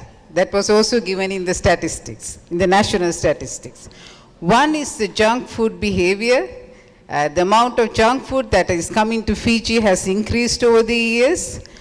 And also the tradition of, going to the restaurants has increased over the years. And also another thing is the advertisements. Advertisements are very powerful, even in Fiji. And therefore, putting these three things together, the amount of home gardening that was happening in Fiji has come down. The women are very efficient, but the enthusiasm has decreased. Mm-hmm. I just would like to know your comments on that. Thank you. Thank you. I can answer? Okay. No, thank you very much. And thank you very much for your comment. I know that your issues actually very much taken care of in the SDGs. And I have seen that some of the indicators will be actually addressing to exactly what you've talked about. How do countries have the national statistics accounting to actually value the invisible work of women? And yes, in Fiji, thank you very much for your question. That is one way. If you remember Schengen's presentation, he also had mentioned, as we also are confronted with malnutrition, undernourishment, we are also increasingly being confronted by obesity. And one of the issues is exactly what you have alluded to. Because of the transformative nature of our economy and rural-urban migration, and also sometimes certain policies which have allowed such type of advancement, we have let go of nutritional education, which is very valuable for family and for women. So my presentation, I only picked on the very extreme critical resources for the poor farmers. I know that there's a whole range of other interventions, and one that is very important that FAO is working with, the Nutrition Division is working on that, is exactly what you are talking about. How about the nutrition, the food gardens? But also not only that, targeting students at school.